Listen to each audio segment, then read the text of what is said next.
Hello दोस्तों, Omkar institution में आपका स्वागत है। और आज का हमारा टॉपिक है दोस्तों मध्य प्रदेश में कृषि।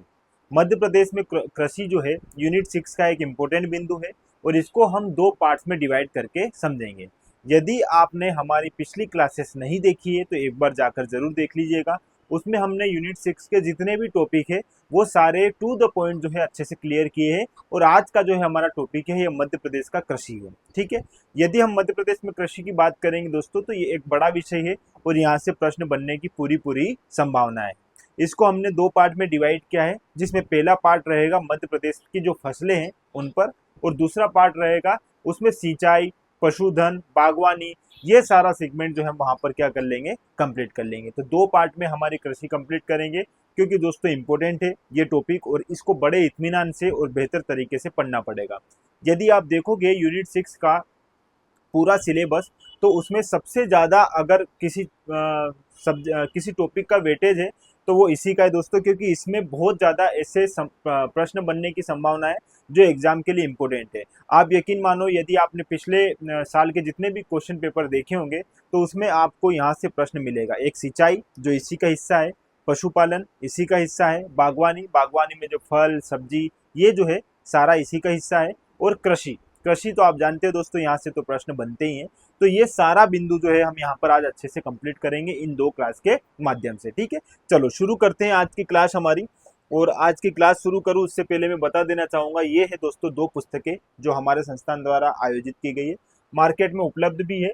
यहाँ पर यदि आप देखोगे तो हिंदी और इंग्लिश दोनों माध्यम में यह पुस्तक अवेलेबल है, आप देख लीजिएगा। यदि आपने अभी तक नहीं देखी है तो मार्केट में एक बार जाकर जरूर देखिए। दिसंबर 2024 तक इसको पूरी तरीके से क्या किया गया है दोस्तों, अपडेट किया गया है।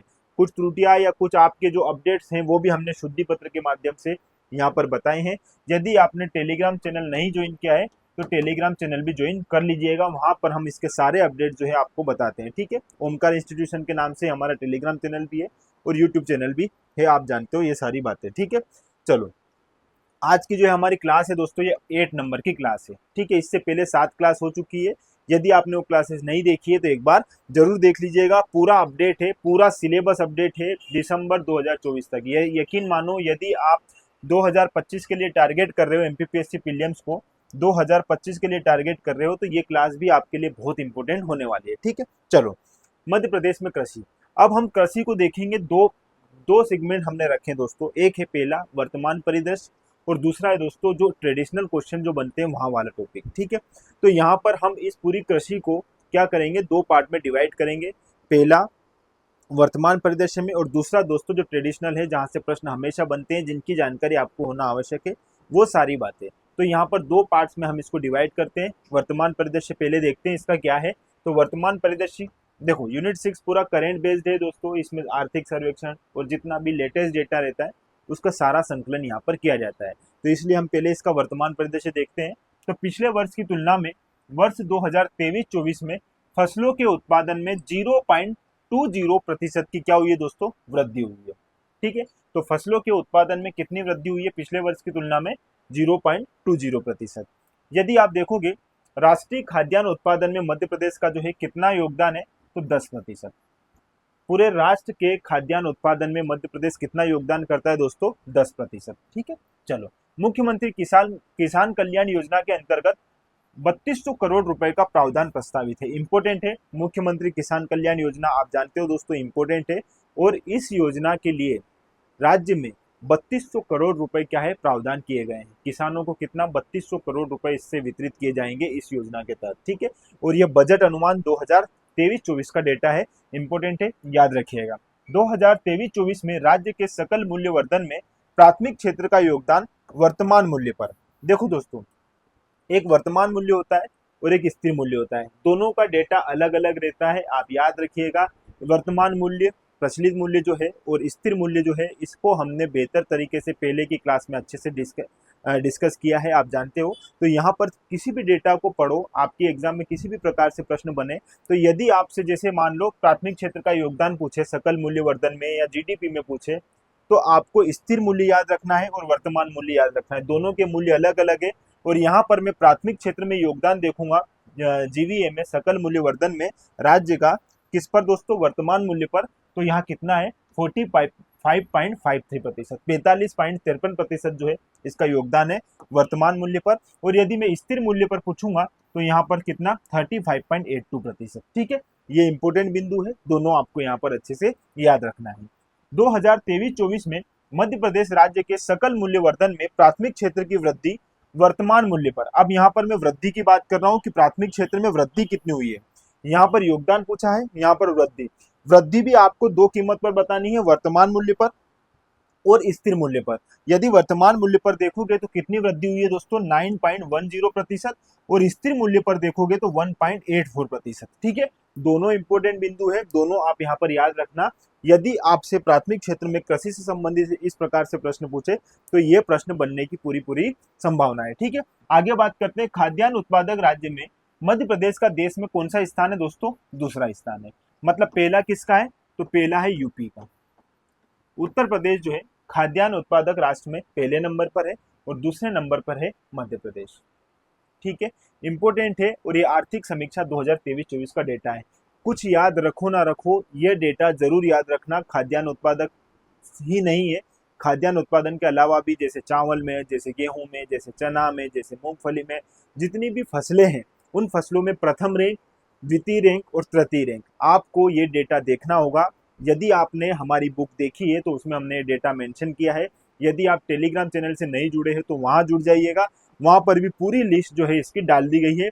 यदि आपने पहले की कक्षा नहीं देखी है तो वो देख लीजिए, वहां पर भी मैंने इसका पूरा मेंशन अच्छे से कर दिया है। ठीक है, चलो आप यहाँ पर ये बात जरूर याद रखना, आर्थिक समीक्षा 2023-24 के अनुसार खाद्यान्न उत्पादक राष्ट्र में प्रथम जो है कौन है, उत्तर प्रदेश, और मध्य प्रदेश का स्थान है दूसरा। दोस्तों इंपोर्टेंट बात है, ये प्रश्न पिछली बार 2024 में प्रीलिम्स में बना था कि चावल उत्पादक राज्य में सबसे प्रथम राज्य कौन सा है, आपने देखा होगा। तो यहाँ पर इस प्रकार से प्रश्न बनते हैं, तो ये पूरी लिस्ट जो है आपको रेडी करनी होगी, आपको याद रखनी होगी। ठीक है, चलो आगे बात करते हैं। वर्ष 2022-23 के प्रचलित मूल्यों में मध्य प्रदेश की कृषि तथा संबंधित क्षेत्रों का राज्य के सकल मूल्य उत्पादन में योगदान कितना है, 46.57। ये सकल घरेलू उत्पाद की बात कर रहा है दोस्तों, जीडीपी की बात कर रहा है ना। तो जीडीपी में और वर्ष कब 2022-23 के प्रचलित मूल्य पर कितना योगदान है दोस्तों, 46.57%, याद रखिएगा।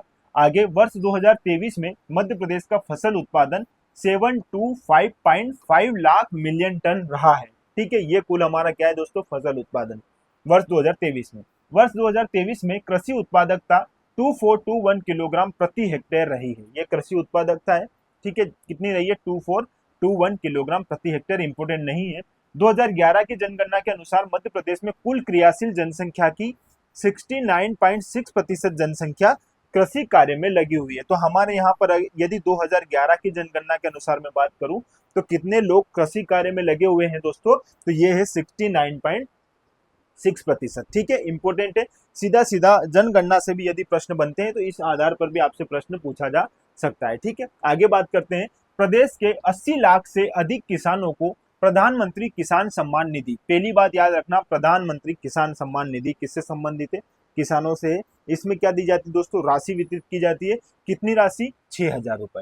ये 6,000 रुपए प्रत्येक किसान को एक वर्ष में प्रदान की जाती है। तो यहाँ पर ये अमाउंट याद रखना कि प्रधानमंत्री किसान सम्मान निधि के तहत कितनी राशि दी जाती है, 6,000 रुपए। इसी तर्ज पर राज्य में भी जो है मुख्यमंत्री किसान सम्मान योजना जो शुरू की गई है, देखो यहाँ पर आप देखोगे किसान कल्याण योजना, तो यह किसान कल्याण योजना जो है इसी तर्ज पर शुरू की गई है प्रधानमंत्री किसान सम्मान निधि के तहत। और इसमें भी किसानों को कितना जो है पैसा दिया जाएगा वर्ष में, 6,000 रुपए।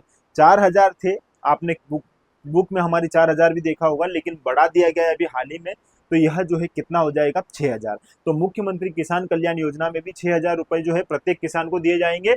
और यहाँ पर प्रधानमंत्री किसान सम्मान निधि के तहत भी प्रत्येक किसान को कितने, 6,000 रुपए दिए जाएंगे। दोनों बात इंपोर्टेंट है और ये प्रतिवर्ष आर्थिक सहायता के रूप में प्रदान किए जाते हैं। ठीक है, चलो यूएन द्वारा वर्ष 2023 को अंतरराष्ट्रीय मिलेट वर्ष के रूप में घोषित किया गया है। याद रखना, मिलेट अभी बहुत चल रहा है दोस्तों, जिसको हम मोटा अनाज बोलते हैं। आपने 2024 में यदि प्रीलिम्स दी है तो आपको मिलेट से ही एक प्रश्न बना था, जो एक योजना है दोस्तों, रानी दुर्गावती श्री अन्न प्रोत्साहन योजना। श्री अन्न प्रोत्साहन योजना जो है रानी दुर्गावती के नाम से, यह भी मोटे अनाज को लेकर चलाई गई एक योजना है, जो एमपीपीएससी प्रीलिम्स 2024 में प्रश्न बना था। तो आप ये भी याद रखना, जो मिलेट वर्ष जो है अंतरराष्ट्रीय ये जो है यूएन द्वारा, संयुक्त राष्ट्र द्वारा जो है वर्ष 2023 को क्या बनाया गया है, अंतरराष्ट्रीय मिलेट वर्ष 2023 को। ठीक है, ये मोटे अनाज को बढ़ावा देने के उद्देश्य से जो है इसे घोषित किया गया है। इंपोर्टेंट है, याद रखना। अंतरराष्ट्रीय दलहन फसल शोध एवं तकनीकी प्रसार केंद्र, ऐसे सीधे सीधे एमपीपीएससी में प्रश्न बनते हैं। आपको पता है जितनी भी राज्य में आयोजित होती है परीक्षाएं, और यदि उसके सिलेबस में फसलों का जिक्र है, उसके सिलेबस में यह टॉपिक है फसल का, तो आप यकीन मानो इस प्रकार के प्रश्न आपके एग्जाम में देखने को जरूर मिलेंगे। आप यहाँ पर देखना, अंतरराष्ट्रीय दलहन फसल शोध एवं तकनीकी प्रसार केंद्र कब शुरू, कहाँ पर है दोस्तों, ये सीहोर में। ठीक है, तो अंतरराष्ट्रीय दलहन फसल शोध एवं तकनीकी प्रसार केंद्र कहाँ मिलेगा, सीहोर में मिलेगा। और यह एशिया का सबसे बड़ा दलहन शोध केंद्र है। तो एशिया का सबसे बड़ा दलहन शोध केंद्र मध्य प्रदेश के किस जिले में है, सीहोर जिले में है। इंपोर्टेंट है, ये फैक्ट आप अच्छे से यहाँ पर याद रखिएगा। चलो, अब जो है हमारी क्लास जो है दोस्तों, इसको हम दो पार्ट में डिवाइड कर रहे हैं। क्यों कर रहे हैं, क्योंकि देखो यदि हम संपूर्ण रूप से मध्य प्रदेश की कृषि को पढ़ने जाएंगे तो हमारे सामने चार बड़े बड़े इसके क्या होंगे, सब टॉपिक मिलेंगे। ठीक है, इसके चार बड़े बड़े जो है क्या है, सब टॉपिक है। कौन कौन से है, देखो, एक है कृषि एवं फसल, दूसरा है सिंचाई, तीसरा है पशुपालन और चौथा है बागवानी।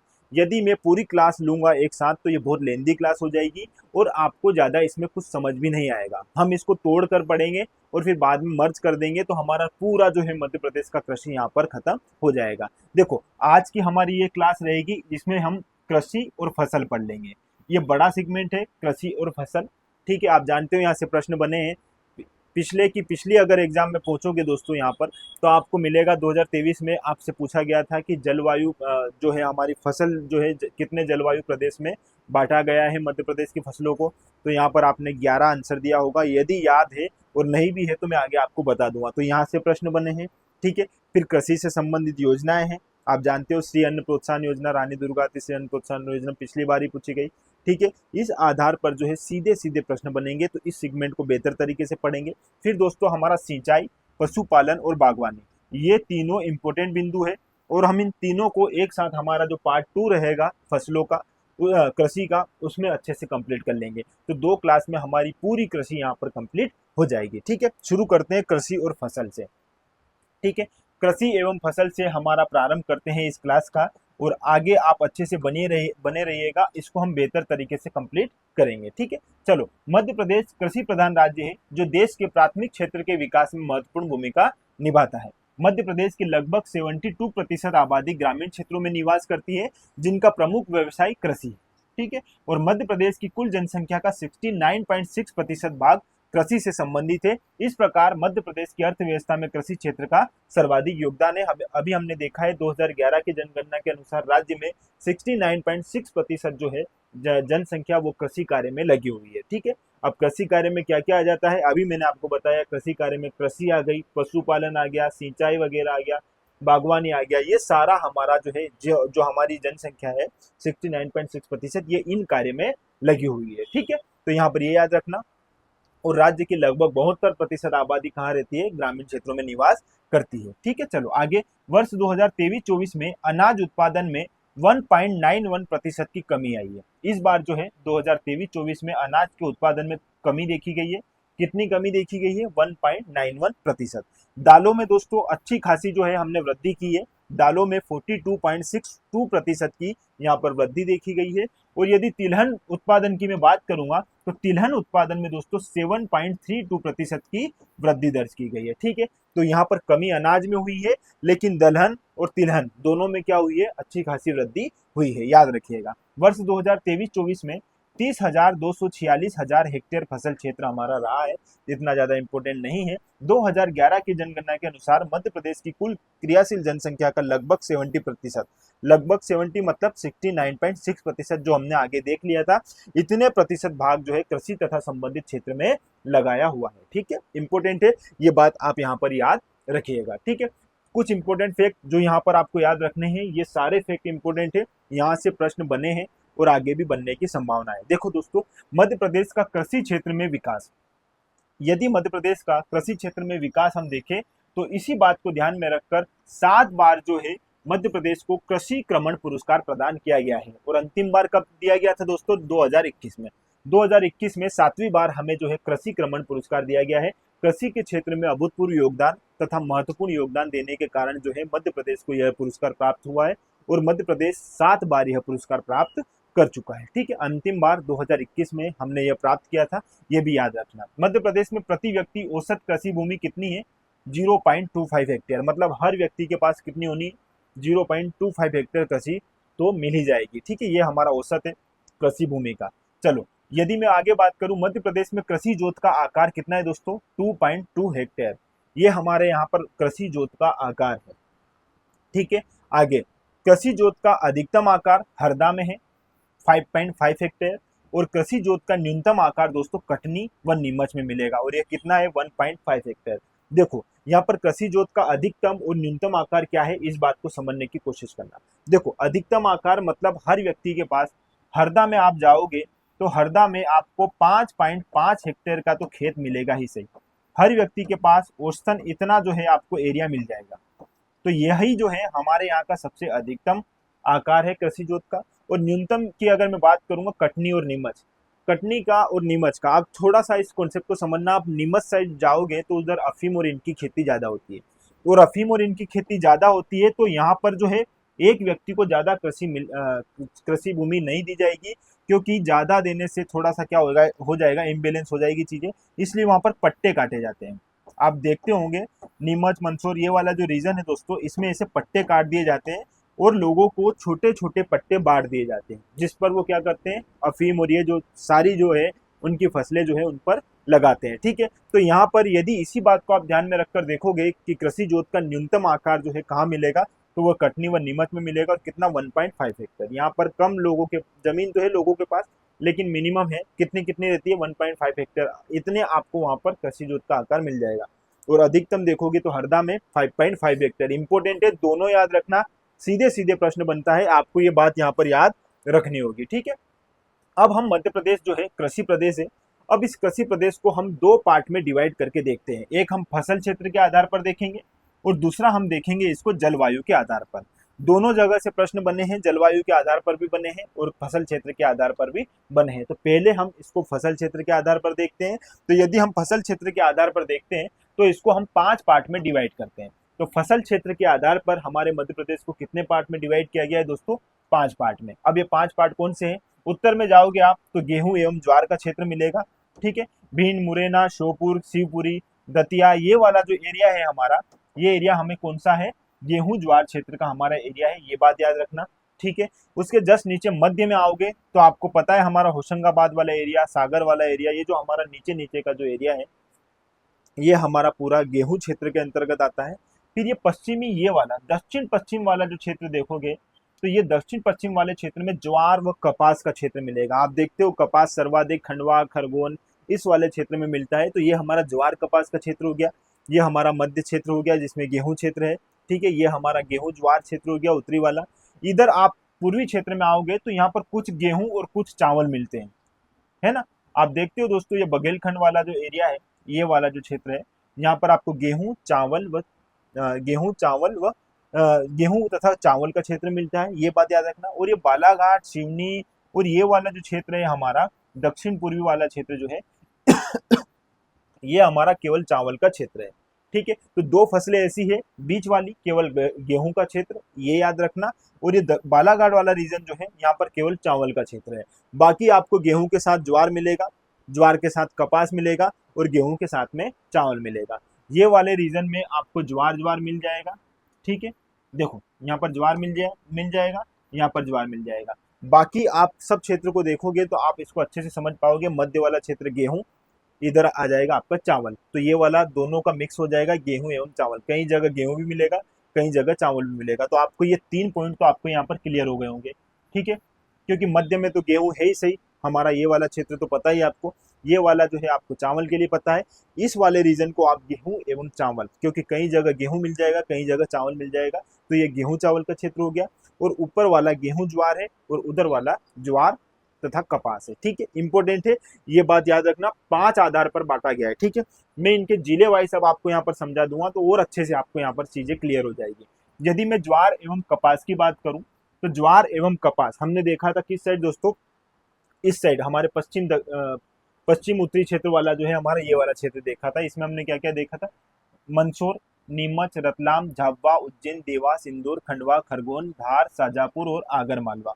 कौन सा क्षेत्र दोस्तों, यहाँ पर हमने ज्वार और कपास का क्षेत्र देखा था। ये है ज्वार और ये कपास का क्षेत्र, ये है हमारा ज्वार और कपास का क्षेत्र, आप यहाँ अच्छे से देख पा रहे होंगे। तो ये सारे जिले जो है हमारे किसमें आएंगे, ज्वार कपास क्षेत्र में। ठीक है, आगे ज्वार एवं गेहूं।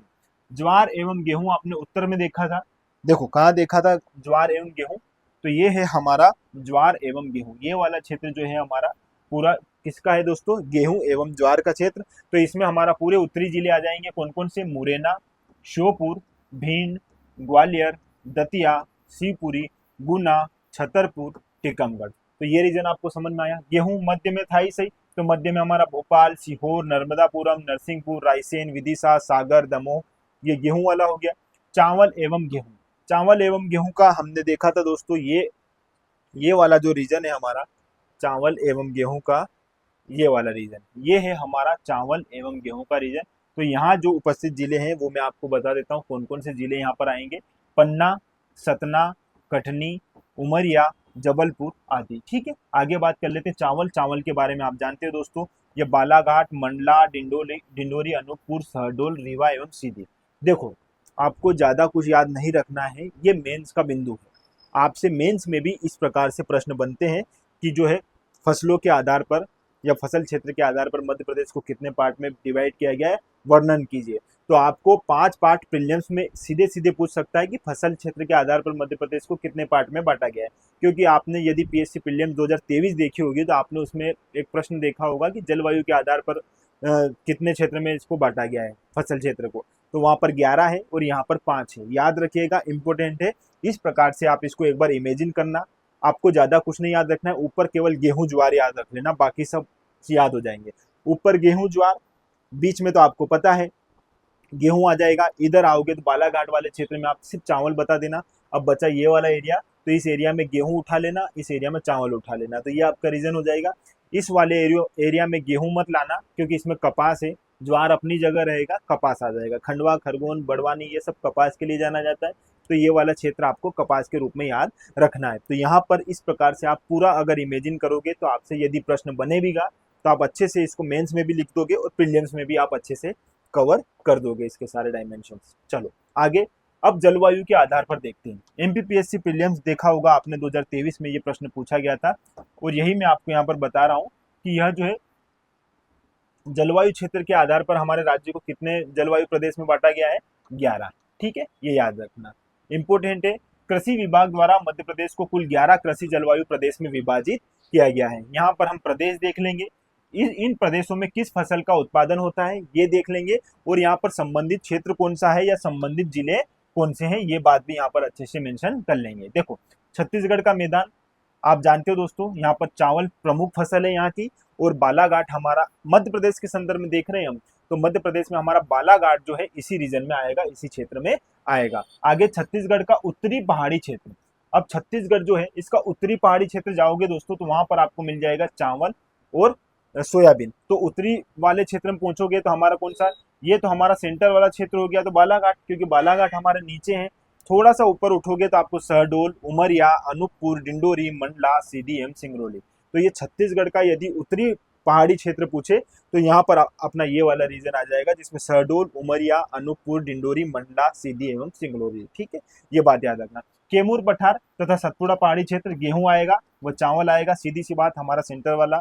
पन्ना, सतना, रीवा, कटनी, जबलपुर, सीधी, सिवनी, ये क्षेत्र इसमें आ जाएगा। मध्य नर्मदा घाटी क्षेत्र, तो यहाँ पर गेहूं है, और नर्मदापुरम, नरसिंहपुर, सीहोर, रायसेन, इसके बारे में आप जानते हो। विंध्य पठार में भी गेहूं एवं चने आएंगे जिसमें सागर, दमोह, भोपाल, सीहोर, विदिशा तथा रायसेन शामिल है। छठवा है हमारा ग्रिड क्षेत्र, और यह है ज्वार और सरसों, यहाँ पर फसलों का उत्पादन होता है। इन दो फसलों का, ज्वार एवं सरसों का प्रमुखता से यहाँ पर उत्पादन होता है ग्रिड क्षेत्र में, और ये पूरा उत्तरी क्षेत्र जो है हमारा ग्रिड क्षेत्र कहलाएगा, जिसमें श्योपुर, मुरैना, भिंड, ग्वालियर एवं अशोकनगर आएगा। ठीक है, बुंदेलखंड क्षेत्र की मैं बात करूंगा तो यहाँ पर ज्वार मिलेगा, तिल मिलेगा और गेहूं मिलेगा। दतिया, टीकमगढ़, छतरपुर, इस वाले रीजन में जो है ज्वार, तिल एवं गेहूं की फसलों का उत्पादन किया जाता है, और यही हमारा बुंदेलखंड क्षेत्र कहलाएगा।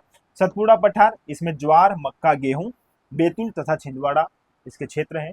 मालवा का पठार प्रमुख रूप से, वैसे तो मालवा के पठार में इन सब चीजों का उत्पादन होता है जिसमें गेहूं शामिल है, ठीक है, ये सरसों शामिल है, लेकिन यहाँ पर हमारा सोयाबीन जो है ये प्रमुखता से यहाँ पर उत्पादित किया जाता है मालवा में, ठीक है। चलो देखो, नीमच, मंदसौर, रतलाम, उज्जैन, शाजापुर, देवास, आगर मालवा तथा राजगढ़ ये मालवा के पठार में आने वाले जिले हैं और इन जिलों में प्रमुखता से जो है सोयाबीन का क्या किया जाता है दोस्तों, यहाँ पर उत्पादन किया जाता है। आगे अगर मैं बात करूं यहाँ पर निमाड़ क्षेत्र की, तो निमाड़ क्षेत्र में कपास व मूंगफली, कपास के साथ साथ मूंगफली भी जो है प्रमुखता से यहाँ पर उत्पादित की जाती है निमाड़ क्षेत्र में। और यहाँ पर खंडवा, बुरहानपुर, बड़वानी, खरगोन, हरदा ये जिले इसमें शामिल है। 11वां और अंतिम अगर मैं बात करूं झाबुआ का पहाड़ी क्षेत्र, तो यहाँ पर भी कपास एवं ज्वार का उत्पादन किया जाता है जिसमें धार तथा झाबुआ शामिल है। तो इस प्रकार हमारे 11 जलवायु प्रदेश भी हमने देख लिए हैं और 5 फसलों के आधार पर भी जो है हमारी यहाँ फसलों को देख लिया है, ठीक है। अब हम बात कर लेते हैं दोस्तों प्रमुख फसलों में। अब प्रमुख फसल जो है दो पार्ट में है, एक है मौसम के आधार पर और दूसरा है दोस्तों उपयोग के आधार पर। दोनों इंपॉर्टेंट है। मौसम के आधार पर प्रमुख फसलें कौन कौन सी होती है, रबी फसल, खरीफ की फसल, जायद, ये सब जानते हो। कब इनकी बुआई होती है, कब इनकी कटाई होती है, कौन कौन सी फसलें रबी कहलाती है, कौन सी फसलें खरीफ कहलाती है और कौन सी फसलें जायद कहलाती है, ये प्रश्न आपने देखा होगा, ये प्रश्न बनता भी है, ठीक है। ये बात आप अच्छे से जानते हो, यहाँ से प्रश्न बनेगा। दूसरा दोस्तों, यहाँ पर मध्य प्रदेश की प्रमुख फसलों में हम यही बात ध्यान रखेंगे कि मौसम के आधार पर, ठीक है। और दूसरा याद रखेंगे दोस्तों उपयोग के आधार पर।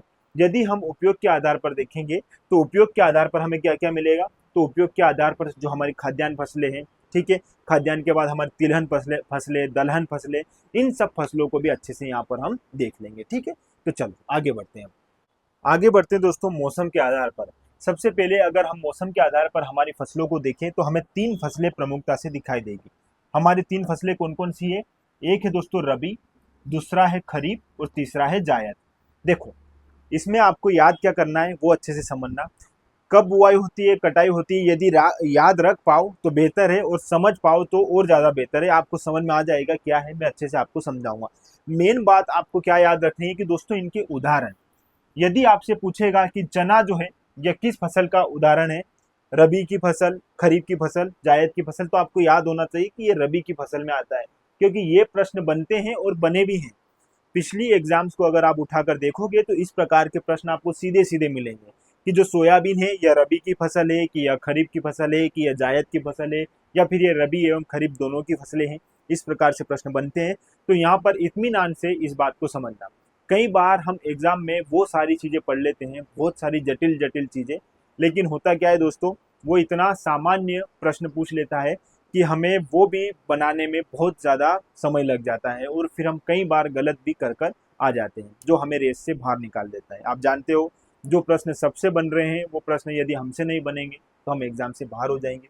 इसलिए जटिल प्रश्न पढ़ना है अच्छी बात है, लेकिन पहले जो सामान्य प्रश्न है उनकी बहुत बेहतर तरीके से हमें जानकारी होनी चाहिए, है ना। ये बात आप जानते हो, तो इसी बात को ध्यान में रखकर हम इन सब चीज़ों को अच्छे से कवर करेंगे, ठीक है। फिर हम देख लेंगे ये किन ऋतुओं में या इन फसलों का किस ऋतु से संबंध है, ठीक है। थोड़ा सा लेवल बढ़ा दिया जाता है तो इस प्रकार से भी प्रश्न पूछे जाते हैं, तो इसको अच्छे से देख लेते हैं। देखो रबी की फसल, रबी की फसल में कौन कौन सी फसलें आती है पहले ये देखेंगे, फिर इनकी बुआई कटाई समझेंगे। तो रबी की फसल में आता है दोस्तों गेहूं, फिर आता है जौ, चना, मटर, सरसों, मसूर, आलू, अलसी, ठीक है।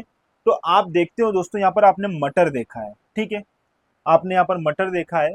तो मटर आप कब खाते हो, चना आप कब खेत से निकालते हो, हरे चने आप किस सीजन में खाते हो, आप खाते हो ठंड के सीजन में। तो यहाँ पर मटर आप देखते हो ना, कई बार हमारे यहाँ शादियाँ होती है, आप कहीं भी पार्टी में जाते हो तो मटर पनीर की सब्जी अमूमन मिल जाएगी आपको ठंड के सीजन में। जब भी ठंड में आप शादियों में जाते हो तो आपको मटर पनीर सामान्य रूप से मिलता है। तो यहाँ पर यदि आप मटर देखोगे दोस्तों और चना देखोगे तो ये दोनों फसलें जो है आपको कब मिलेगी दोस्तों, रबी की फसल है और ये इनकी बुआई कब होगी, अक्टूबर नवंबर में। अक्टूबर नवंबर में बुआई होती है, दिसंबर जनवरी तक ये जो है कच्चे रूप में हमें मिल जाती है, हम सब्जियों में इनका उपयोग कर लेते हैं। तो आप यहाँ पर चना और मटर को इस प्रकार याद रखना कि इनकी बुआई होगी अक्टूबर नवंबर में, ठीक है।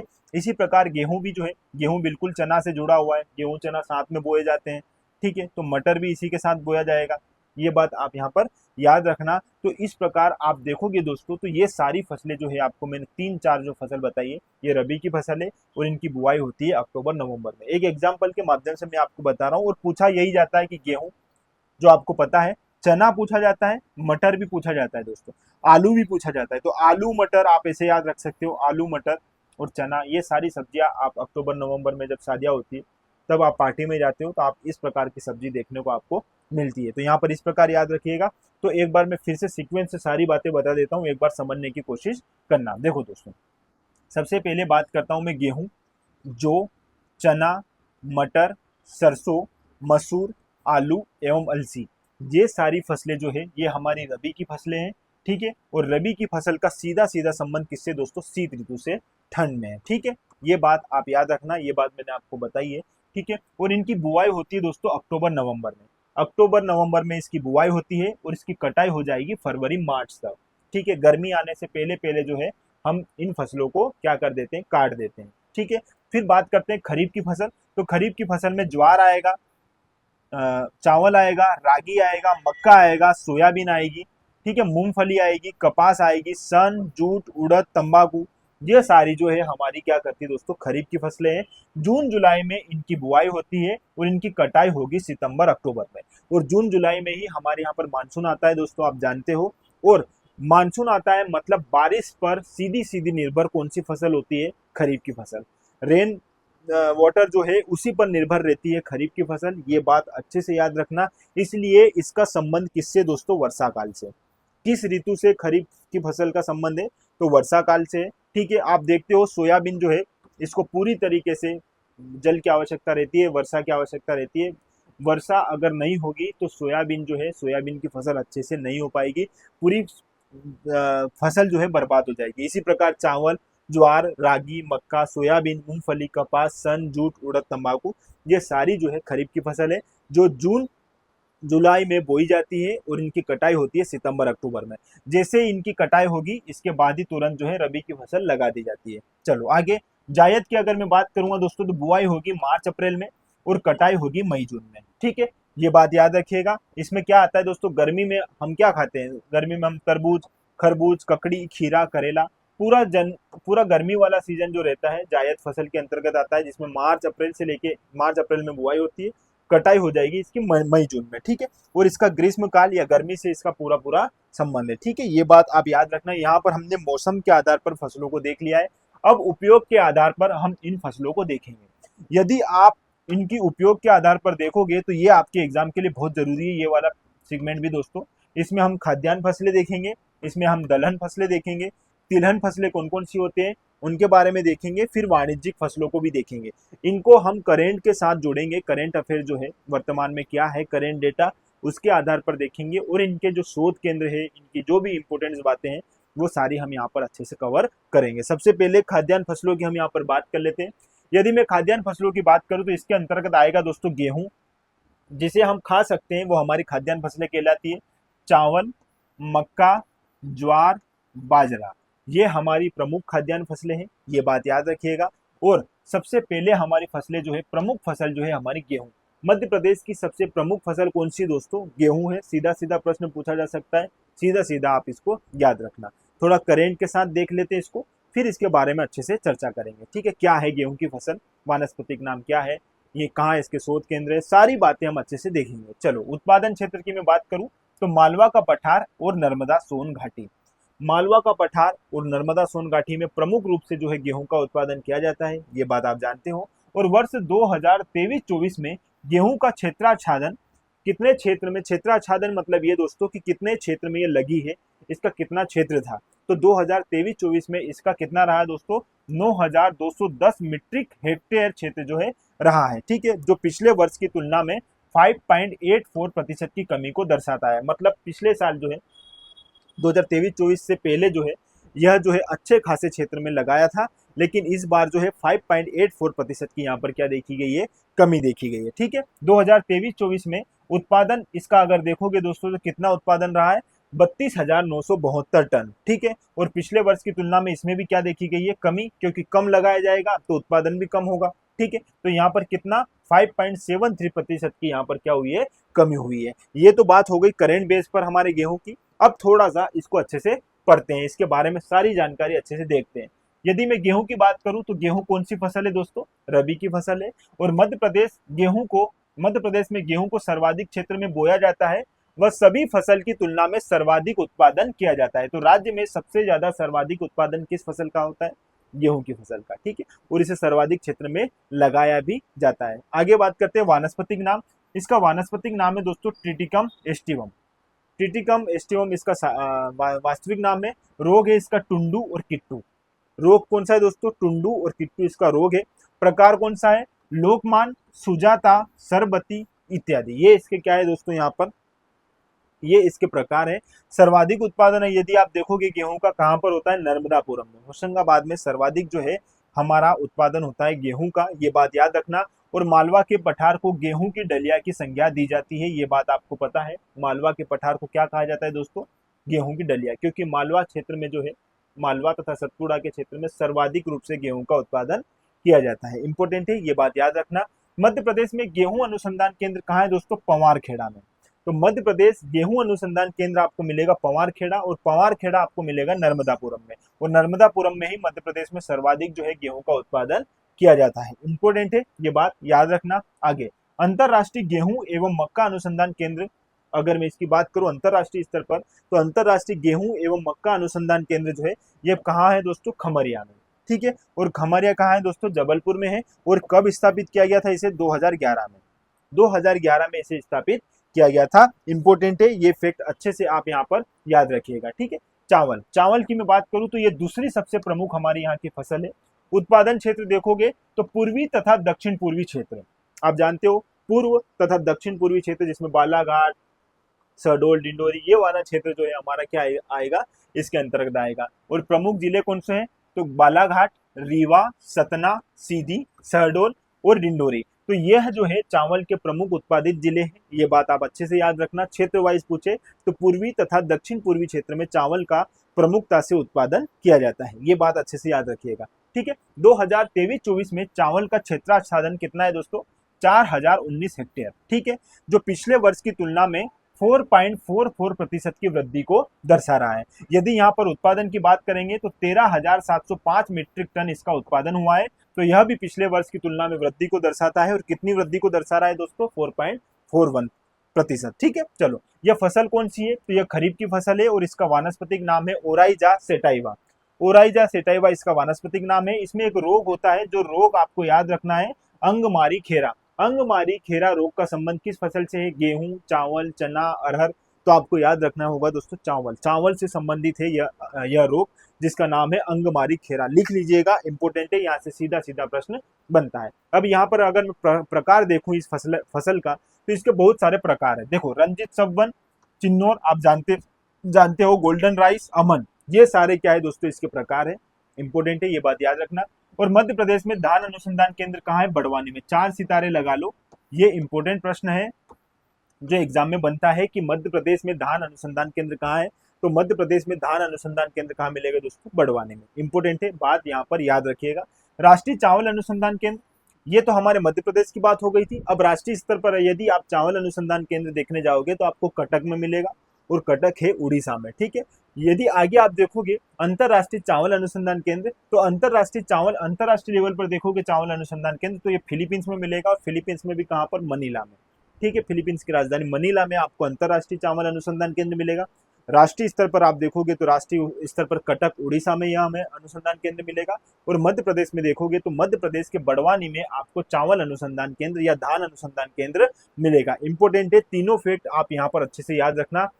कई बार कई प्रकार के एग्जाम में ये पूछा गया प्रश्न है, आपको अच्छे से यहाँ पर याद रखना होगा। चलो आगे बात कर लेते हैं मक्का की दोस्तों।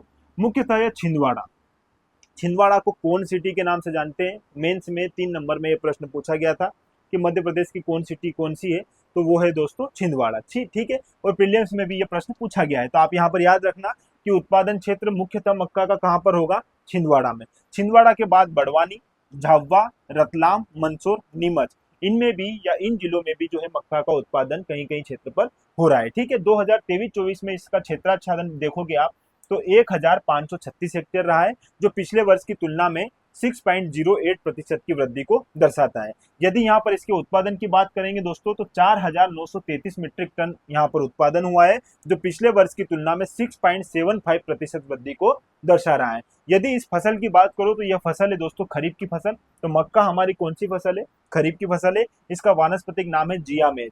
इसमें एक रोग होता है जो इंपोर्टेंट है, आपसे एग्जाम में पूछा जा सकता है। यह यूनिट 7 का मुद्दा है, ठीक है।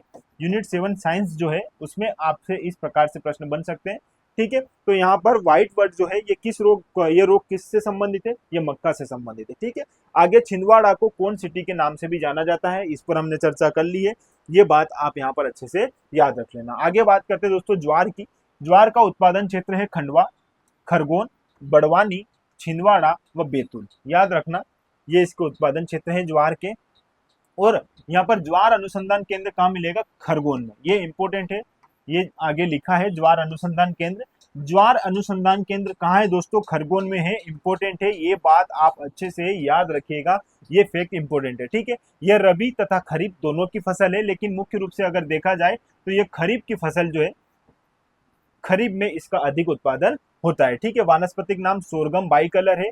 इसमें रोग कौन से हैं ज्वार में? तो ज्वार में रोग है अन्नकंड व अर्गट, ठीक है। ये दो इसके क्या है? रोग है, इंपोर्टेंट रोग है। ये आपसे एग्जाम में पूछा जा सकता है, ये बात याद रखना। यहाँ पर ये है ज्वार, ऐसा दिखता है ज्वार, ठीक है। थोड़ा सा देख लीजिएगा ज्वार कैसा दिखता है। बाकी मक्का वक्का तो आप जानते हो कैसा दिखता है, लेकिन ज्वार ऐसा दिखता है, ठीक है। चलो आगे बात करते हैं बाजरा की। देखो दोस्तों, बाजरा का उत्पादन क्षेत्र है भिंड, मुरैना, श्योपुर, ग्वालियर। मतलब उत्तरी क्षेत्र जो है किसके लिए जाना जाएगा? बाजरा के लिए, ये याद रखना। और खरीफ की यह फसल है और इसके रोग है दीमक तथा अर्गट। दीमक तथा अर्गट इसके रोग है। वानस्पतिक नाम है दोस्तों इसका पेनिसेटम ग्लोकम। पेनिसेटम ग्लोकम इसका क्या है? यहाँ पर वानस्पतिक नाम है। और इस प्रकार से ये ज्वार दिखता है, ठीक है। हल्का रहता है ज्वार, आपने देखा होगा, पीला इसका सुनहरा इसका रंग होता है। यही हमारा कहलाता है बाजरा, ठीक है। याद रखना, ये इंपॉर्टेंट है। अब हम बात कर लेते हैं दलहन फसलों की। दलहन फसल जो है, इसमें हम देखेंगे दोस्तों 2023-24 में मध्य प्रदेश में क्षेत्राच्छादन कितना रहा है इसका दोस्तों 5,710 हेक्टेयर क्षेत्र पर जो है इसका क्षेत्राच्छादन रहा है, जो पिछले वर्ष की तुलना में क्या दर्शाता है? वृद्धि दर्शाता है। कितने प्रतिशत की वृद्धि दर्शा रहा है दोस्तों? 31.35%, ठीक है। और 7,600 टन दालों का यहाँ पर उत्पादन भी किया गया, जिसमें पिछले वर्ष की तुलना में कितनी वृद्धि देखी गई? 42.62%। हमने देखा था कि सर्वाधिक वृद्धि अगर देखी गई है तो दलहन में 42.62%, ठीक है। आगे दलहनी फसलों में कौन कौन है दोस्तों? तो चना दलहन फसल का उदाहरण है। उड़द, उड़द की आपने दाल सुनी होगी। दलहन को आप ऐसे समझो दोस्तों, दाल। आपने इसमें से कई प्रकार की दाल देखी होगी और कई प्रकार की दाल खाई होगी, ठीक है। चलो बात करते हैं चना, चने की दाल, उड़द की दाल, अरहर की दाल, मसूर की दाल, मूंग की दाल। ये तो आप सब्जी इसकी खाते हो जब बीमार हो जाते हो, ठीक है।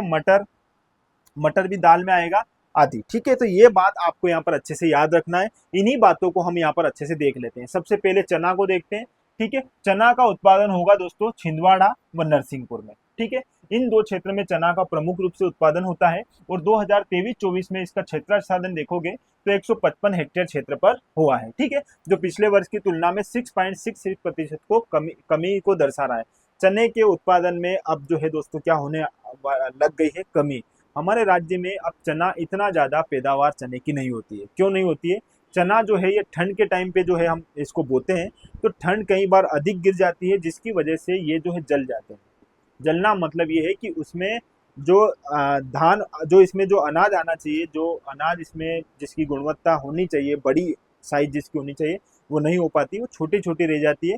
और इसीलिए जो है पिछले 5-7 वर्षों से हमारे इधर चना इतनी ज़्यादा उपज चने की नहीं हो पा रही है, ठीक है। तो यहाँ पर फिर भी हम देखेंगे 2023-24 में यहाँ पर कितनी 6.66% की जो है कमी हुई है, ठीक है। यदि यहाँ पर इसका उत्पादन देखेंगे तो 172 मीट्रिक टन इसका उत्पादन हुआ है, जो पिछले वर्ष की तुलना में 17.8% की वृद्धि को दर्शा रहा है। उत्पादन जरूर हुआ है, लेकिन धीरे धीरे जो है यहाँ पर क्या देखी जा रही है? कमी देखी जा रही है। अब लोग इसमें इंटरेस्ट ज्यादा ले नहीं रहे हैं किसान। खरीफ की फसल का अगर आप यहाँ पर इसका वानस्पतिक, ये है खरीफ की फसल। और यदि इसका वानस्पतिक नाम देखोगे आप यहाँ पर तो कजान इसका क्या है दोस्तों? वानस्पतिक नाम, जो गलत है। यह स्लाइड जो है आपको गलत डाल दी गई है। ये जो है पूरा चना का जो कॉन्सेप्ट है ये गलत है। ठीक है, मुझे ऐसा लग रहा है क्योंकि ये अरहर तुवर के लिए है और ये वाला जो है पूरी स्लाइड जो है आपकी यहाँ पर इसको इस अरहर के लिए बनाया गया है, लेकिन कॉपी करने वालों ने यहाँ पर सीधे सीधे क्या कर दिए, ऐसी कॉपी कर दिए। तो ये वाला जो है आप सेगमेंट इसको थोड़ा सा क्या कर लेना, भूल जाना। ठीक है, आप इसको याद मत रखिएगा, चना को याद मत रखिएगा, इसकी जानकारी मैं आपको दे दूंगा। चलो आगे जो है उस पर बात करते हैं। अरहर, अरहर की अगर मैं बात करूं दोस्तों तुअर, तो उत्पादन क्षेत्र इसका छिंदवाड़ा नरसिंहपुर। 2023-24 में क्षेत्राच्छादन कितना रहा है, 155 हेक्टेयर क्षेत्र पर हुआ, जो पिछले वर्ष की तुलना में 6.66% की कमी को दर्शा रहा है। और 2023-24 में इसका उत्पादन 172 मीट्रिक टन हुआ, जो पिछले वर्ष की तुलना में 17.8% की वृद्धि को दर्शा रहा है। ठीक है, खरीफ की यह फसल है और इसका वानस्पतिक नाम है कजानस। कजान इंपोर्टेंट नहीं है, यहाँ से प्रश्न आपसे नहीं बनेगा। मसूर, मसूर का भी आप इंपोर्टेंट इतना नहीं है, बस ये याद रखें ना कि सर्वाधिक उत्पादन मसूर का कहाँ पर होता है दोस्तों, रीवा में होता है, उसके बाद सतना में, फिर सीडी में। 2023-24 में इसका क्षेत्राच्छादन देखोगे तो 5.8% की वृद्धि हुई है और उत्पादन में कितनी वृद्धि हुई दोस्तों, 5.9%। वानस्पतिक नाम है इसका लेंस कुलिनेरिस। ठीक है, कभी नहीं पूछेगा, ये बात आप अच्छे से यहाँ पर याद रखिएगा। बस यहाँ पर याद क्या रखना है दोस्तों, आपको याद रखना है रीवा सर्वाधिक उत्पादन मसूर के लिए। ठीक है, बस बाकी ये बहुत सारा डेटा है जो आपको ये सब याद रखने की जरूरत नहीं है, नहीं पूछेगा। यदि आप अन्य दलहन की बात करो तो अन्य दलहन में उड़द भी है, मूंग भी है और मटर भी है। ये है दोस्तों उड़द, ये है मूंग और ये है हमारी मटर। ये कुछ प्रमुख फसलें हैं जो किसमें दलहन की श्रेणी में आती है। इनका ये वाला डेटा याद रखने की आपको आवश्यकता नहीं है, कभी इस लेवल पर एग्जाम में पूछेगा नहीं, तो फालतू में परेशान होने की भी कोई आवश्यकता नहीं है। ठीक है, चलो तिलहन फसलों की अगर मैं बात करूं, वर्ष 2023-24 में मध्य प्रदेश में तिलहन का क्षेत्रफल या क्षेत्राच्छादन कितना रहा है दोस्तों, 8,334,000 हेक्टेयर, जो पिछले वर्ष की तुलना में 4.01% की वृद्धि को दर्शा रहा है। तथा यहाँ उत्पादन की अगर मैं बात करूंगा तो 9,978,000 टन तिलहन का क्या हुआ है दोस्तों, उत्पादन हुआ है, जो पिछले वर्ष की तुलना में 7.32% की वृद्धि को दर्शा रहा है। ठीक है, आगे बात करते हैं तिलहन फसलें कौन कौन सी होती है, ये इंपोर्टेंट है। सोयाबीन, अलसी, तिल, मूंगफली, सरसों। ठीक है, इन पर हम बात करते हैं दोस्तों। अब जो इंपोर्टेंट है उस पर अच्छे से चर्चा करते हैं। सोयाबीन, सबसे पहले आप सोयाबीन को अच्छे से समझिएगा, क्योंकि सोयाबीन जो है हमारे यहाँ पर सबसे ज्यादा उत्पादित की जाती है, सबसे ज्यादा मालवा के पठार में। ठीक है, सोयाबीन सबसे ज्यादा मालवा रीजन में होती है।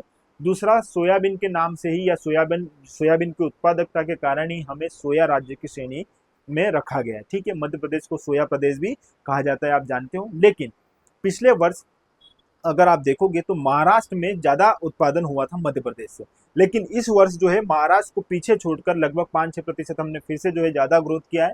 और महाराष्ट्र को पीछे छोड़कर फिर से जो है हमने यह दर्शा दिया है कि हम सोया स्टेट है और हमारे यहाँ पर सर्वाधिक रूप से सोयाबीन का उत्पादन किया जाता है। ठीक है, ये बात आप याद रखिएगा। तो हाल ही में अगर वर्तमान में देखोगे तो सबसे ज्यादा सोयाबीन का उत्पादन करने वाला हमारा राज्य है, कौन सा, मध्य प्रदेश। ठीक है, चलो सोयाबीन की अगर मैं बात करूं तो यह मध्य प्रदेश के पश्चिमी मध्य प्रदेश में इसका ज्यादा उत्पादन किया जाता है। और कौन से जिले इसमें शामिल है, धार, उज्जैन, देवास, रतलाम, मंदसौर आदि। ठीक है, 2023-24 में सोयाबीन का क्षेत्राच्छादन कितना रहा दोस्तों, 6,079। ठीक है, जो पिछले वर्ष की तुलना में 1.76% की क्या है, वृद्धि को दर्शा रहा है। यदि 2023-24 में इसके उत्पादन की बात करूंगा तो 6,675,000 मीट्रिक टन यहाँ पर इसका उत्पादन हुआ है, जो पिछले वर्ष की तुलना में कितनी वृद्धि को दर्शा रहा है, 5.42%। इंपोर्टेंट है दोस्तों, महाराष्ट्र से हमने या पिछले वर्ष की तुलना में हमने कितनी वृद्धि दर्शाई है, 5.42%। और इसी आधार पर हम जो है पहले नंबर पर वापस आ गए हैं सोयाबीन उत्पादन में। ठीक है, याद रखना खरीफ की यह फसल है, इसका वानस्पतिक नाम है glycine max. Glycine max important है क्योंकि सोया राज्य की यदि श्रेणी दे रहे हैं तो इसका वानस्पतिक नाम याद रखना भी जरूरी है। ग्लाइसिन मैक्स जो है इसका क्या है दोस्तों, वानस्पतिक नाम इंपोर्टेंट है, याद रखना। मध्य प्रदेश को सोया राजधानी कहा जाता है, इसे पीला सोना भी कहा जाता है सोयाबीन को। और मध्य प्रदेश में इसकी खेती की शुरुआत हुई थी देवास जिले से। इंपोर्टेंट है, सोया राज्य तो हमें कहा जाता है, लेकिन इसकी शुरुआत मध्य प्रदेश में कहाँ से हुई थी दोस्तों, देवास में। यदि राष्ट्रीय सोयाबीन अनुसंधान केंद्र की मैं बात करूंगा, किसकी बात कर रहा हूँ दोस्तों, राष्ट्रीय, तो राष्ट्रीय सोयाबीन अनुसंधान की अगर मैं बात करूंगा तो हमारा इंदौर आएगा। और यदि मैं राज्य सोयाबीन अनुसंधान केंद्र की बात करूंगा तो हमारा उज्जैन आएगा। और यदि एशिया का सबसे बड़ा सोयाबीन कारखाना अगर मैं देखने जाऊंगा तो वो हमारे उज्जैन में जाना पड़ेगा, महाकाल की नगरी में। ठीक है, ये बात आपको यहाँ पर याद रखना है, उज्जैन। ठीक है, आगे दूसरा दोस्तों सरसों और राई।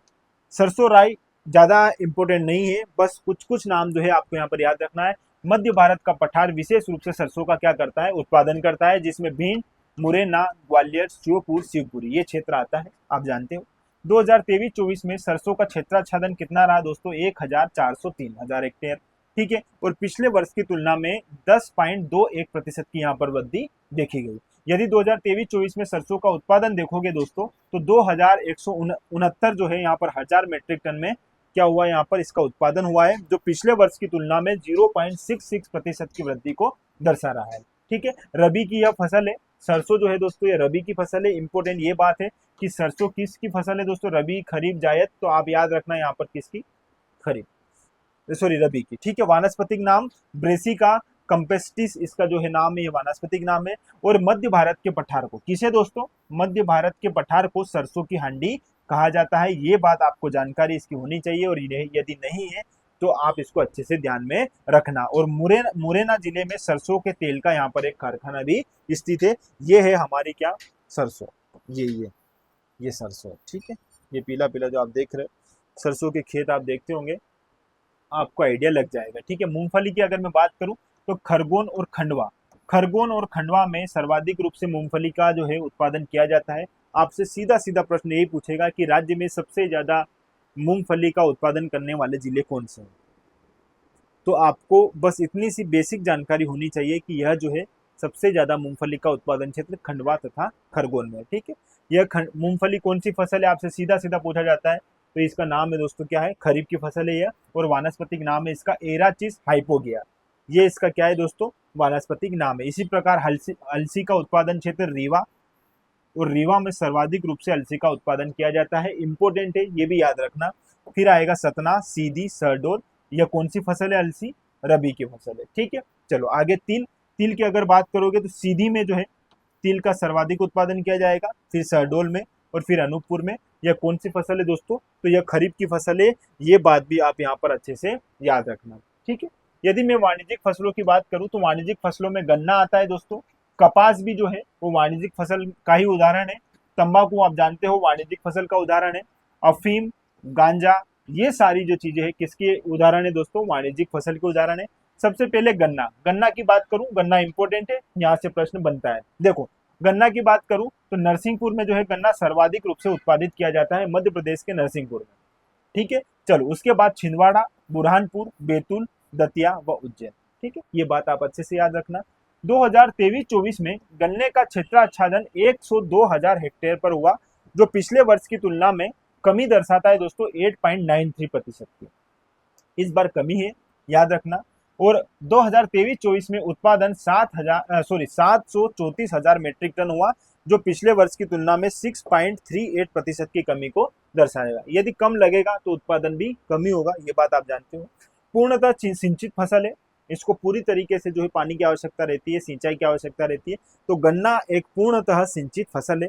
और इसका वानस्पतिक नाम है सेक्रम ऑफिसिनारम, ठीक है, ये इसका वानस्पतिक नाम है। ये बात आप यहाँ पर याद रखना, ये है गन्ना, आप जानते हो। और अब तो आजकल हम लोग गन्ना जो है ऐसे यूज करते ही नहीं है, जब दिवाली पर ही माता लक्ष्मी की पूजा करते हैं, धनतेरस पर, तब गन्ना लेकर आते हैं, और उसके बाद जो बचा रहता है उसको कभी कभी उपयोग में ले लेते हैं, बस यही है। बाकी ऐसे तो गन्ना हम बस जूस बनाकर पी लेते हैं, ठीक है। चलो आगे, इसे तैयार करने में 10 से 14 माह का समय लगता है। गन्ना, इसकी समय अवधि याद रखना दोस्तों, गन्ना कितने टाइम में रेडी होता है, तो 10 से 14 माह लगता है इसको बनने में, ठीक है। और ये कुछ इंपॉर्टेंट फैक्ट जो है ये आपको याद रखने ही है, ये इंपॉर्टेंट है। गन्ना अनुसंधान केंद्र कहाँ पर है, बोहानी, और बोहानी कहाँ मिलेगा दोस्तों, नरसिंहपुर में। तो गन्ना अनुसंधान केंद्र यदि मध्य प्रदेश में देखोगे तो बोहानी में, नरसिंहपुर में प्रस्तावित है, लगभग लग गया है, ठीक है। आगे याद रखना, भारतीय गन्ना अनुसंधान केंद्र कहाँ है, लखनऊ में है, और लखनऊ कहाँ है, उत्तर प्रदेश में। यहाँ पर भारतीय गन्ना अनुसंधान की बात कर रहा हूँ, ठीक है। और केंद्रीय गन्ना प्रजनन अनुसंधान संस्थान कहाँ है दोस्तों, यह है कोयम्बटूर में, और कोयम्बटूर कहाँ पर है, तमिलनाडु में, ठीक है। ये बात याद रखना, ये तीनों फैक्ट इंपॉर्टेंट है, यहाँ से सीधे सीधे प्रश्न बन सकते हैं, ठीक है। कपास की अगर मैं बात करूँ तो उत्पादन क्षेत्र हमारा निमाड़, जिसमें खंडवा, खरगोन, बुरहानपुर, धार, झाबुआ, देवास, इंदौर ये सारे जिले शामिल है, ठीक है। खंडवा, खरगोन मुख्य रूप से कपास का उत्पादन करते हैं, ठीक है। 2024 में इसका क्षेत्राच्छादन कितना रहा है दोस्तों, 630,000 हेक्टेयर, 630,000 हेक्टेयर जो है कपास का क्षेत्राच्छादन रहा, जो पिछले वर्ष की तुलना में वृद्धि दर्शाता है। और कितनी वृद्धि दर्शाता है? 5.88% की। यदि 2023-24 में कपास का उत्पादन देखोगे तो 917 हजार मेट्रिक टन हुआ यहाँ पर कपास का उत्पादन, और पिछले वर्ष की तुलना में यह 3.03% की वृद्धि को दर्शा रहा है। यदि खरीफ की फसल को देखोगे, या सॉरी यहाँ पर इस फसल को देखोगे, कपास की फसल कौन सी है दोस्तों? तो यह एक खरीफ की फसल है और इसे सफेद सोने की संज्ञा दी जाती है। इंपोर्टेंट है, कपास को सफेद सोने की भी संज्ञा दी जाती है। ये बात अच्छे से आप यहाँ पर याद रखना, ठीक है। प्रदेश का कपास उत्पादन में कौन सा स्थान है दोस्तों? 6वां, 6 नंबर पर है हमारा राज्य जो कपास के उत्पादन में। और खंडवा एवं खरगोन को सुनहरे जिले की संज्ञा दी जाती है। कपास अनुसंधान केंद्र कहाँ मिलेगा दोस्तों? खरगोन में। इंपोर्टेंट है, ये बात याद रखना। और इसका वानस्पतिक नाम है गोसिपियम हर्बेसियम। गोसिपियम हर्बेसियम जो है इसका क्या है? वानस्पतिक नाम है। इंपोर्टेंट है, ये बात अच्छे से आप यहाँ पर याद रखना। यदि मैं अफीम की बात करूं तो उत्पादन क्षेत्र अफीम का कहाँ पर है दोस्तों? मंदसौर एवं नीमच में। यह अफीम जो है ये रबी की फसल रहता है। इंपॉर्टेंट है, अफीम कौन सी फसल है? सीधा सीधा पूछा जाता है। तो अफीम जो है ये अफीम का डोडा है, इसे आप देख सकते हो, ठीक है। ऐसा दिखता है अफीम। और इसका वानस्पतिक नाम भी याद रखना, एग्जाम में पूछा गया है, पापावर सेमनीफेरम। पापावर सेमनीफेरम जो है इसका वानस्पतिक नाम है। रबी की यह फसल है। उत्पादन क्षेत्र मंदसौर एवं नीमच है, ठीक है। मध्य प्रदेश में देश का सर्वाधिक अफीम जो है उत्पादित किया जाता है। राज्य में सबसे ज्यादा जो है, देश में सबसे ज्यादा जो है अफीम का उत्पादन हमारा राज्य करता है। और राज्य में भी कौन जिले? मंदसौर एवं नीमच, ठीक है। इसका जो फसल है वो कौन सी दोस्तों? ये रबी की फसल है। और पापावर सेमनीफेरम इसका वास्तविक वानस्पतिक नाम है। इंपोर्टेंट है, ये बात याद रखिएगा। आगे अगर मैं गांजा की बात करूं तो उत्पादन क्षेत्र खंडवा एवं बुरहानपुर है। तो गांजा का उत्पादन क्षेत्र आपको खंडवा एवं बुरहानपुर मिलेगा। और रबी एवं खरीफ की यह फसल है। इसका वानस्पतिक नाम है केनाबिस सेटिवा। केनाबिस सेटिवा इसका वानस्पतिक नाम है। और ये ऐसा दिखता है गांजा, ठीक है। हरी हरी ये पत्तियां है, सूख जाती है, बीज निकलते हैं, फिर उसको थोड़ा बहुत मसल कर जो है चिलम में डालते हैं और लोग फूंक मार लेते हैं, ठीक है। कई बार तलब ज्यादा रहती है तो ये हरे पत्ते भी जो है इनको भी उसमें मतलब मल के ऐसा करके डाल लेते हैं और फूंक मार लेते हैं, ठीक है। तलब के ऊपर डिपेंड करता है वो। आगे तंबाकू। अगर तंबाकू की मैं बात करूं तो इसका उत्पादन क्षेत्र रीवा है दोस्तों। तो तंबाकू का उत्पादन क्षेत्र क्या है? रीवा। और सब सर्वाधिक तंबाकू का उत्पादन भी राज्य में हमारे किस जिले में होता है? रीवा में, ठीक है। फिर आएगा सतना। और इसका वानस्पतिक नाम है निकोटियाना टेबेकम, ठीक है। इस प्रकार दिखता है। यह है तंबाकू। ये पत्ते सूख जाते हैं, इनको पीस लिया जाता है और फिर इसकी तंबाकू बना दी जाती है, फिर, है ना। और फिर उसमें चूना मिला के मुंह में रखकर दिन भर थूकना होता है। चलो, अभी तक हमने दोस्तों सारी फसलें देख ली, ठीक है। खाद्यान्न फसलें, दलहन फसलें, तिलहन फसलें, वाणिज्यिक फसलें, सारी फसलें देख ली, सारे के नाम देख लिए। खरीफ है, रबी है, जायद है, सारी बातें हमने यहाँ पर देखी। बस आपको एक बात और यहाँ पर याद रखना है कि अब जो कृषि से संबंधित महत्वपूर्ण योजनाएं चलाई जा रही है वो अच्छे से देखनी है। और महत्वपूर्ण संस्थान, 2 सेगमेंट अगर आपने और अच्छे से कंप्लीट कर लिए तो आप पूरी फसल जो है या पूरी कृषि का जो ये एक मेन पोर्शन जो है आप कंप्लीट कर लोगे, ठीक है। पिछली बार यह एग्जाम में सीधा सीधा पूछा गया था और हमारी किताब में सीधा सीधा दिया भी गया था कि रानी दुर्गावती श्री अन्न प्रोत्साहन योजना, ठीक है। और अब इसके बारे में आप एक बार फिर से पढ़ लीजिए। इसका प्रारंभ हुआ था दोस्तों 3 जनवरी 2024 को। और 2023-24 से लेकर 2025-26 की अवधि के लिए इसे स्वीकृति दी गई है, ठीक है। और मध्य प्रदेश के किसानों को मोटे अनाज की कृषि हेतु इसमें प्रोत्साहित किया जाएगा। मिलेट जो है, मोटे अनाज जो है, इसी में आप देखोगे मोटे अनाज जो है उनको प्रोत्साहित किया गया है, मोटे अनाज को बढ़ावा मिले, इसीलिए यह योजना जो है प्रारंभ की गई है। याद रखना, श्री अन्न में क्या क्या आता है दोस्तों? श्री अन्न कोदो कुटकी, बाजरा, रागी, ज्वार आदि का उत्पादन करने वाले किसानों को प्रति किलो 10 रुपए की राशि प्रदान की जाएगी, ठीक है। 1 किलो पर आपको 10 रुपए की राशि प्रदान की जाएगी श्री अन्न इस प्रोत्साहन योजना में, ठीक है। रानी दुर्गावती श्री अन्न प्रोत्साहन। प्रारंभ वर्ष याद रखना 3 जनवरी 2024। इंपोर्टेंट है, ये इंपोर्टेंट था। मेरी पॉलिसी मेरे हाथ। कई बार क्या होता है, किसान जो है खेत में फसल तो लगा देता है, उसकी फसल अच्छी उगने भी लगती है, लेकिन प्रकृति जो है कई बार ऊपर नीचे हो जाती है। प्रकृति का भी जो है बिहेवियर कई बार बहुत अतिवृष्टि हो जाती है, कई बार अनावृष्टि हो जाती है। तो ऐसे में किसान जो है अपनी फसल हो जाती है, किसान की फसल क्या हो जाती है दोस्तों? ऐसे में बर्बाद हो जाती है। अब बर्बाद हो जाएगी तो किसके पास जाएगा? तो ऐसी स्थिति में इस प्रकार की योजनाएं चलाई जाती है। जैसे मेरी पॉलिसी मेरे हाथ, वर्ष 2022 में इसको शुरू किया गया था। और इसके अंतर्गत प्राकृतिक आपदाओं से नष्ट होने वाली फसलों हेतु बीमा प्रदान किया जाएगा। यदि आपकी फसल प्राकृतिक रूप से आपकी फसल नष्ट हो गई है तो आपकी फसल को बीमा प्रदान किया जाएगा, आपको बीमा दिया जाएगा जिससे आप अपनी भरपाई कर पाओगे। ठीक है। अमृत सरोवर योजना, सरोवर मतलब तालाब, तालाब बनाने के लिए जो है यह योजना शुरू की गई थी और इस योजना का प्रारंभ हुआ था 24 अप्रैल 2022 को। ठीक है। और यह देश के हर जिले में कम से कम 75 अमृत सरोवर का निर्माण करना है, इसका उद्देश्य है। और मध्य प्रदेश में लगभग 5,673 अमृत सरोवर का निर्माण किया गया है। इंपॉर्टेंट नहीं है, याद रखना। शुरू कब की गई थी दोस्तों? 24 अप्रैल 2022 को, याद रखना। आगे है प्रधानमंत्री फसल बीमा योजना। इसमें भी दोस्तों यदि प्राकृतिक आपदाओं के कारण आपकी फसल नष्ट हो रही है तो ऐसे में सरकार जो है आपको क्या देगी? मुआवजा देगी या आपको बीमा प्रदान करवाएगी। ठीक है, ये याद रखना। प्रधानमंत्री फसल बीमा योजना इंपॉर्टेंट है। 18 फरवरी 2016 को इसे प्रारंभ किया गया था मध्य प्रदेश के सीहोर जिले से। ठीक है। और प्राकृतिक आपदाओं में यदि आपकी फसल नष्ट हो रही है तो आपको यहाँ पर आर्थिक सहायता प्रदान की जाती है। मृदा स्वास्थ्य कार्ड योजना, कई बार हमारे स्वास्थ्य में तो हम, यदि हमारा स्वास्थ्य खराब होता है तो हम डॉक्टर के पास जाकर जो है ट्रीटमेंट ले लेते हैं और वापस ठीक हो जाते हैं।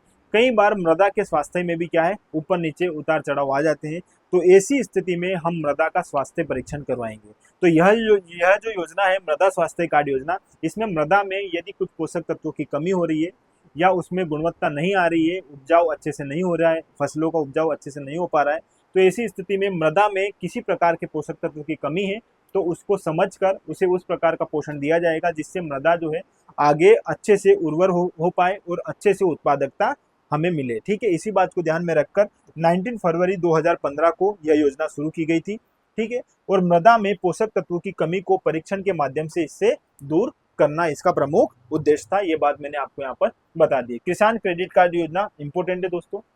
किसानों के लिए यदि देखा जाए तो यह योजना बहुत अच्छा रोल प्ले कर रही है।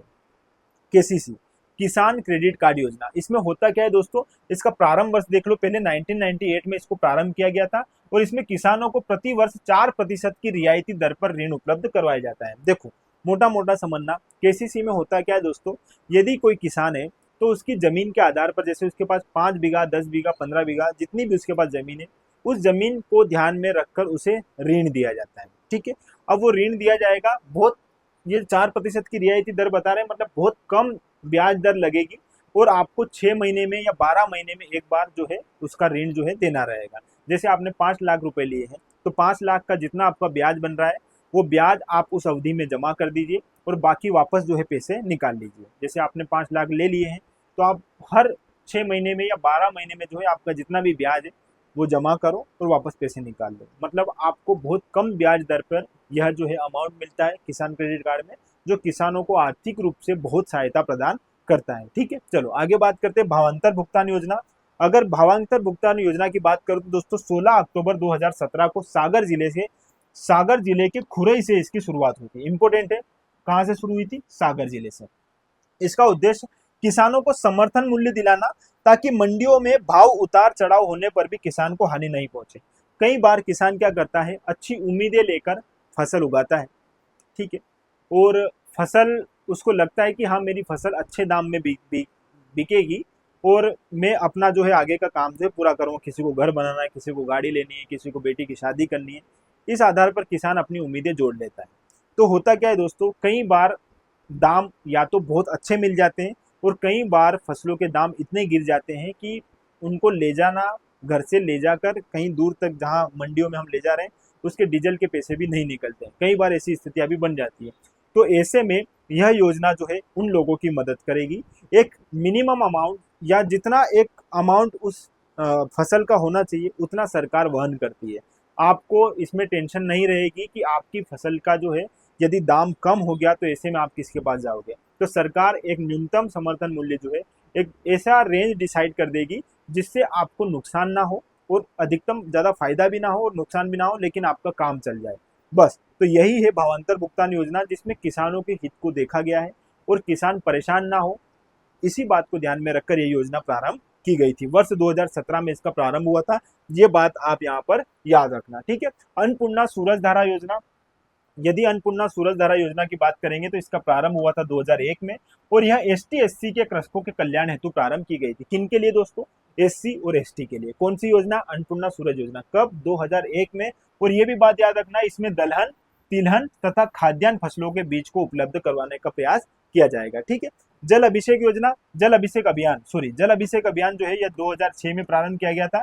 खेती एवं अन्य कार्यों हेतु जल का क्या करना है? संरक्षण करना है। बलराम ताल योजना कई बार एग्जाम में पूछी गई है, 2007 में इसका प्रारंभ हुआ था।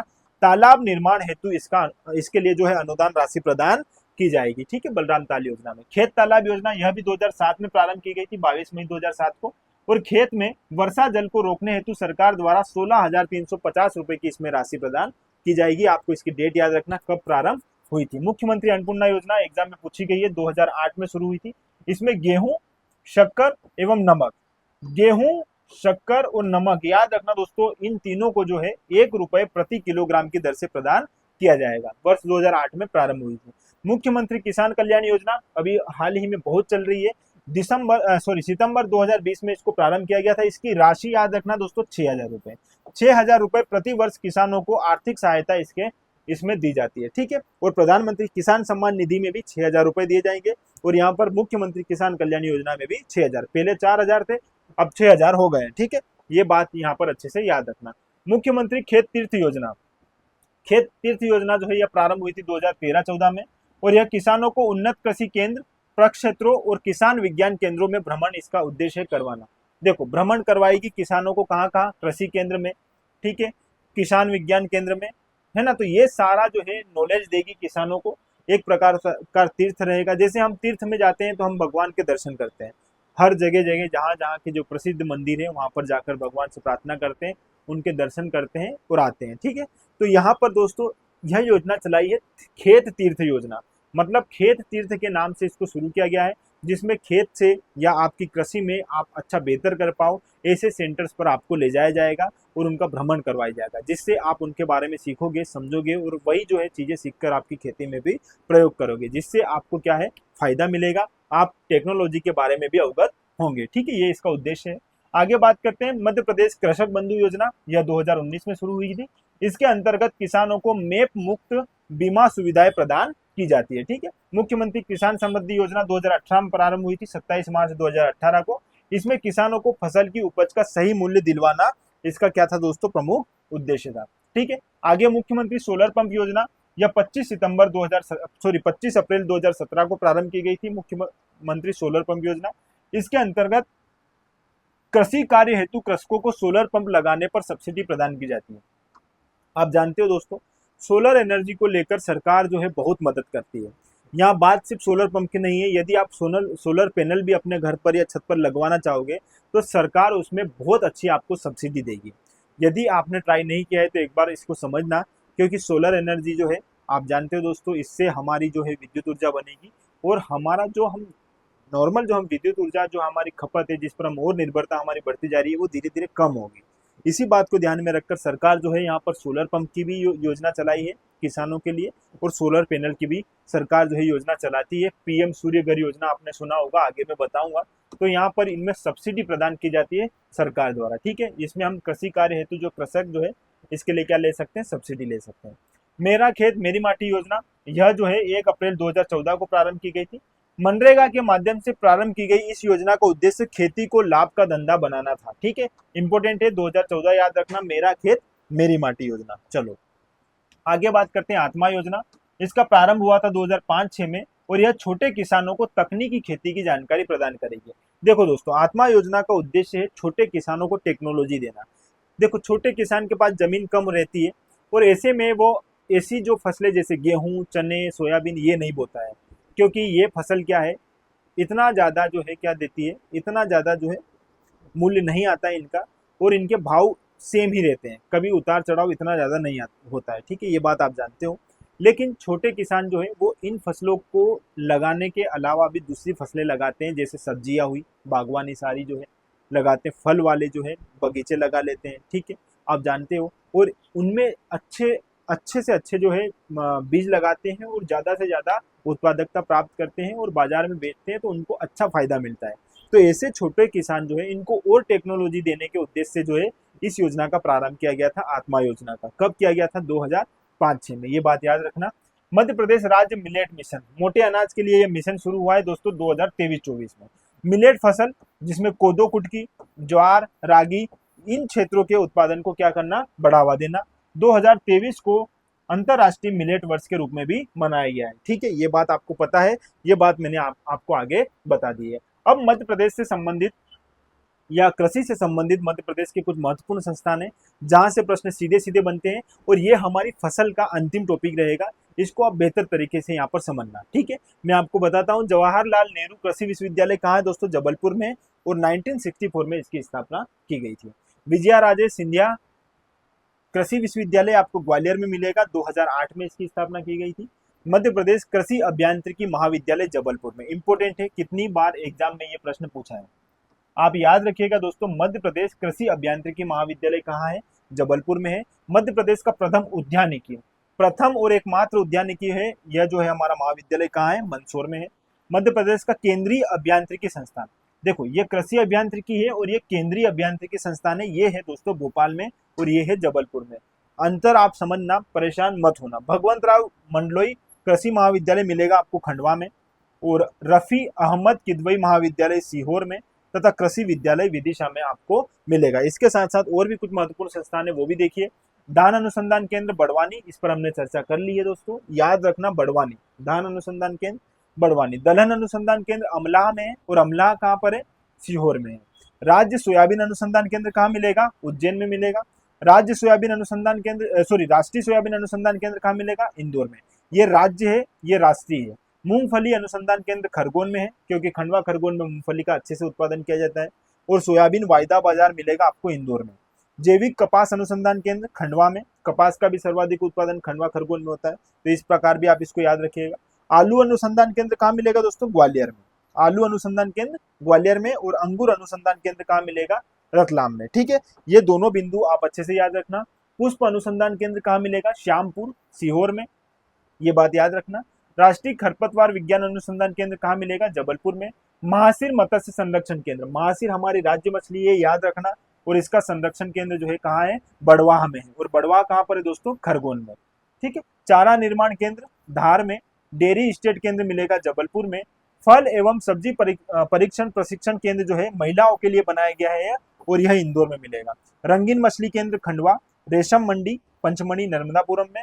एग्रो प्लास्टिक पार्क जो है अशोक नगर में स्थित किया गया है। तो ये कुछ प्रमुख संस्थान और केंद्र है, याद रखिएगा, इंपोर्टेंट है। मसाला पार्क छिंदवाड़ा में तथा गुना में, दो जगह मिलेगा दोस्तों मसाला पार्क, छिंदवाड़ा और गुना में। तितली पार्क रायसेन में व इंदौर में। बांस पार्क इंदौर में। इकोलॉजिकल पार्क जो है भोपाल में। अंतरराष्ट्रीय herbal park Bhopal. Zoological park Bhopal. कृषि अभियांत्रिकी संयंत्र भोपाल। सेल रिच जैविक खाद संयंत्र, इंपोर्टेंट है, ये भी कहाँ मिलेगा दोस्तों? भोपाल में। कीटनाशक बनाने का संयंत्र कहाँ मिलेगा? बीना सागर में, है ना। ये बात अच्छे से आप याद रखिएगा।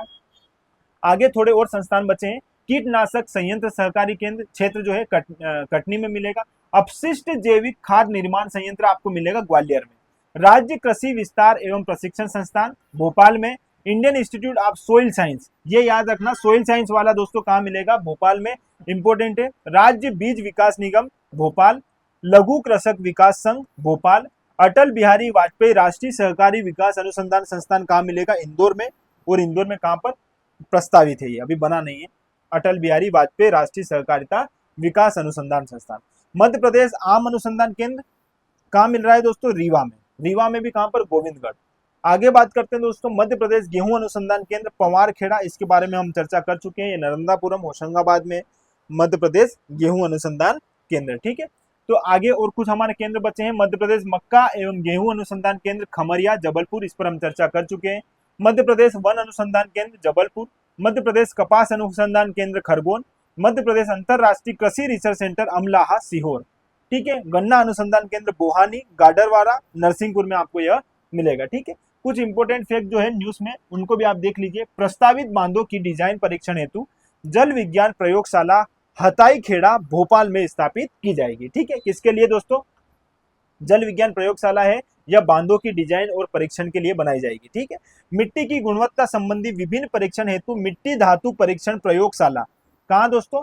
मिट्टी धातु परीक्षण प्रयोगशाला कहाँ बनाई जाएगी? भोपाल एवं जबलपुर में। ठीक है, ये बात आप यहाँ पर याद रखिएगा। ठीक है, आगे कुछ प्रस्तावित अनुसंधान केंद्र है, उन्हें भी हम देख लेते हैं।